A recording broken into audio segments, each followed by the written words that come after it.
Hi, இன்னைக்கு நம்ம பார்க்க போகிறது நிறைய ஃபேமிலி இஷ்யூ தான். இப்போ நிறைய பேஷண்ட் பார்த்துட்டு இருக்கிறோம். ஆணும் பெண்ணும், அதாவது கணவனும் மனைவியும் பெரிய லெவலில் ஒரு நிம்மதியாவோ ஹாப்பியாவோ தூங்குன மாதிரி இல்லை. ஒருத்தருக்கு ஒருத்தர் மனம் விட்டு பேசுன மாதிரி இல்லை. ஆனால் பொருளாதார ரீதியாக சூப்பராக நிறைய ஏர்ன் பண்ணுறாங்க, நிறைய சேவிங்ஸ் பண்ணுறாங்க. பிள்ளைங்கன்னு பார்த்தா கூட 2-3 பிள்ளைங்க கூட பெற்றுக்கிறாங்க. ஆனால் ஹாப்பியாக இருக்கிறாங்களான்னு கேட்டால் இல்லை. அப்போ என்னன்றதை யோசிச்சு பார்க்கும் பொழுது ஒவ்வொருத்தருமே டைம் பாஸுக்கு தனியாக அவங்களுக்கான ஒரு ஸ்பேஸ் வச்சுருக்கிறாங்க. அப்போ அந்த உலகத்தில் ஒரு குடும்பங்கிறதே இல்லை. அப்போ ஒரு குடும்பத்துக்கான ஒரு ஸ்பேஸை ஒரு திருமணம் ஆகலை, நம்ம சிங்கிளாக இருந்துகிட்டு இருக்கிறோம், ஸோ நமக்கு டைம் நம்ம தான்ன்ற மாதிரி வச்சுக்கலாம், தப்பே இல்லை. பட் நமக்குன்னு ஒரு திருமணம்னு ஒன்று ஆனதுக்கப்புறம் ஒரு கணவனாக இருந்தால் மனைவியோட ஸ்பெண்ட் பண்ணுறதுக்கான ஒரு டைம் டெய்லி கண்டிப்பாக ஒதுக்கணும்.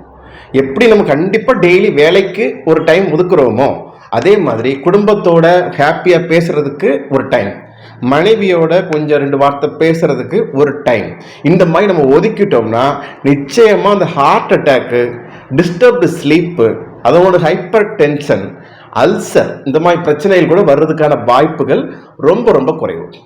சார், இதுக்கும் அல்சருக்கும் என்ன சம்பந்தம் இருக்குது, இதுக்கும் அட்டாக்கு என்ன சம்பந்தம் இருக்குன்ற கேள்வி கூட நமக்கு வரலாம். நிறைய வியாதிகள் சைக்கோசோமேட்டிக்னு சொல்கிற உடல் மனம் சார்ந்த பிரச்சனைகள், நிறைய மனம் நிம்மதி இல்லாமல் யோசிச்சு பாருங்களேன். நிறைய பேஷண்ட் பார்க்குறோம், நல்ல பொருளாதார ரீதியாக நல்ல ஒரு ஸ்டேட்டஸில் இருந்துட்டு இருக்கிறாங்க. நைட்டு கேட்டால் தூக்கம் வரலன்னா என்ன பண்ணுவீங்கன்னு கேட்டால் செல்லில் நோண்டிட்டு இருப்பேன். அவங்க ஒய்ஃப்ட்ட கேட்டால் அவங்களும் தூக்கம் வரல, நீங்கள் என்ன பண்ணுவீங்க, நானும் செல்லு நோண்டிட்டு இருப்பேன். அப்போ 2 பேருக்கும் தூக்கம் வரலையா, அப்போ 2 பேரும் உட்காந்து பேசிக்கிட்டு இருக்கலாமேன்னு கேட்டால் 2 பேரும் பல்ல காட்டுறாங்க. அப்போ நம்மளுடைய குடும்ப வாழ்க்கையை நான் நினைச்ச மாதிரி என் ஒய்ஃப் எனக்கு அமையலன்ற ஒரு பதிலும் வருது, நான் நினைச்ச மாதிரியான கணவர் எனக்கு அமையலன்ற மாதிரியான பதிலும் மனைவிட்டு இருந்து வருது. திருமணம் ஆயிடுச்சு, ஓகேங்களா? அப்போ இந்த கழுதைக்கு இந்த கழுது தான், இந்த பிசாசுக்கு இந்த பிசாசு தான் ஃபிக்ஸ் பண்ணியாச்சு. அப்போ இது கூட நம்ம அடாப்ட் பண்ணி வாழ்றதுக்கு பேர் தானே வாழ்க்கை. யாருக்குமே 100% எக்ஸ்பெக்ட் பண்ற மாதிரியான ஒரு மனைவி அமைஞ்சிருந்தாங்கன்னா அந்த மனைவி எக்ஸ்பெக்ட் பண்ற மாதிரி அந்த கணவன் இருந்திருக்க முடியாது. அதே ஒரு மனைவிக்கு 100% எக்ஸ்பெக்ட் பண்ற மாதிரி கணவன் அமைஞ்சாருன்னா அந்த கணவன் எதிர்பார்க்கிற மாதிரி அந்த மனைவியால் இருக்க முடியாது. இதுதான் யதார்த்தமான வாழ்க்கை. அப்போ கண்டிப்பா நம்ம குடும்பத்துக்காக நேரத்தை நம்ம ஸ்பெண்ட் பண்ணணும்.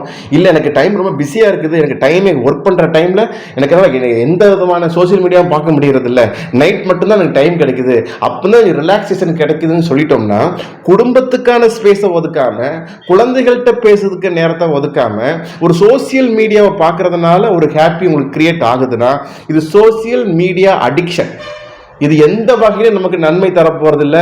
அதுவும் லேட் நைட்டு முழிச்சிருந்து பார்க்கறதுனால கண்களில் பாதிப்பு ஏற்படும், மூளையில் வறட்சி ஏற்படும், ஹார்மோன் இம்பேலன்ஸ் ஆகும், ஒபேசிட்டி வருவதற்கான வாய்ப்புகள் இருக்குது, ஹார்ட் பிரச்சனைகள் நமக்கு ஏற்படும். அப்போ மனம் மகிழ்ச்சியாக இருக்கணும்னா குடும்பத்தோடு நேரத்தை ஸ்பெண்ட் பண்ணுறது தான் அவசியம். இன்னும் ஒரு சிலர் எப்படி சொல்லுவாங்க, ஒருபடி மேலே போய் சார் நான் வாழ்க்கையில் இத்தனை லட்சம் நான் சம்பாத்தியம் பண்ணுற வரைக்கும் முழுக்க நான் ஓடுவேன் சார், அதுக்கப்புறம் நான் ஃபேமிலியோட சந்தோஷமாக இருக்கிறேன்னு சொல்கிறாங்க. அவங்க அச்சீவ் பண்ணுறதுக்கு முன்னாடியே அவங்களே இல்லாமல் போயிடுறாங்க. அந்த அளவுக்கு வெறித்தனமா ஓடி உடம்பினுடைய எதிர்பார்ப்புல இல்லாம ஆயிடுறாங்க. அப்போ எந்த அளவிற்கு ரயில் தண்டவாளம் மாதிரி நம்ம வாழ்க்கையில நம்மளுடைய ஒரு எக்கனாமிக்கல்ங்கிற ஒரு பொருளாதாரம் எவ்வளவு இம்பார்ட்டண்டோ அதே அளவுக்கு குடும்பத்தினுடைய மகிழ்ச்சியும் குடும்பத்தோடு கலந்துரையாடுகின்ற ஒரு நேரமும் இம்பார்ட்டன்ட். 2 பேரும், ஒரு கணவன் மனைவியோடும் மனைவி கணவனோடும் நேரத்தை ஒதுக்கி ஸ்பெண்ட் பண்ணி ரிலாக்ஸா ஒருவருக்கு ஒருவர் அவருடைய எண்ணங்களுக்கும் உணர்வுகளுக்கும் மதிப்பு கொடுத்து இருவரும் சேர்ந்து குழந்தைகளுக்கு தேவையான எதிர்காலத்தை பற்றிய ஒரு புரிதலை ஏற்படுத்தி அந்த வாழ்க்கையை நடத்துனாங்கன்னா அந்த ஃபேமிலி ஒரு ஆரோக்கியமான ஃபேமிலியா இருக்கும். எதிர்காலத்தில் மிகப்பெரிய பிரச்சனைகள் இருந்து தப்பிப்பதற்கு இது ஒரு மிகச்சிறந்த ஒரு பழக்கமா இருந்துட்டு இருக்கும். அந்த குழந்தைகளுமே பிற்காலத்தில் ஒரு மிகச்சிறந்த ஒரு லீடர்களாக வருவதற்கான வாய்ப்புகள் இருக்கு. இதுக்கு மருந்து இருக்குதான்னு கேட்டு 2 பேரும் தூக்க மாத்திரை போட்டு தூங்குறதுல அர்த்தம் ஒண்ணுமே இல்லை. ஸோ மகிழ்ச்சியா பேசுங்க, ஒரு நிறைவா இருங்க, கண்டிப்பா டைம் ஒதுக்குங்க.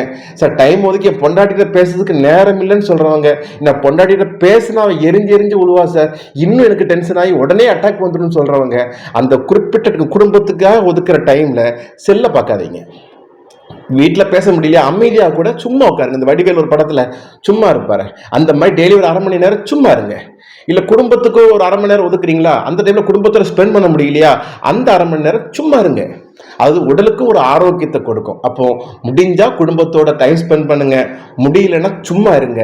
இது ரெண்டையும் தவிர்த்து நான் பிக் பாஸ் பார்த்தா தான் தூங்குவேன், நான் நைட் இந்த ரீல்ஸ் பார்த்தா தான் நான் தூங்குவேன், இந்த மசாலா ஹிட்ஸ் பார்த்தா தான் நான் தூங்குவேன், இன்னும் என்னென்னமோ ஹிஸ்ட்ரிலாம் டெலிட் பண்ணிட்டு தூங்குற நபர்களுக்கு நிறைய பிரச்சனைகள் இருக்கு. அதை குணப்படுத்துறதுக்கு லட்ச லட்சமா செலவு பண்ணி கஷ்டப்பட்டு ஏர்ன் பண்ணி அதோட 10 மடங்கு மெடிக்கலுக்கு செலவு பண்ணி திரும்பவும் டென்ஷன் ஆகி அந்த வாழ்க்கையை நடத்திட்டு இருக்கிறோம். ரொம்ப கவனமா இருக்கணும். ஸோ ஆரோக்கியமாக இருப்போம், குடும்பத்தோடு ஆனந்தமாக இருப்போம். அன்புடன் டாக்டர் சுந்தர் பரமார்த்தலிங்கம், ஜெய்கபிசா ஆயுர்வேதா. நன்றி.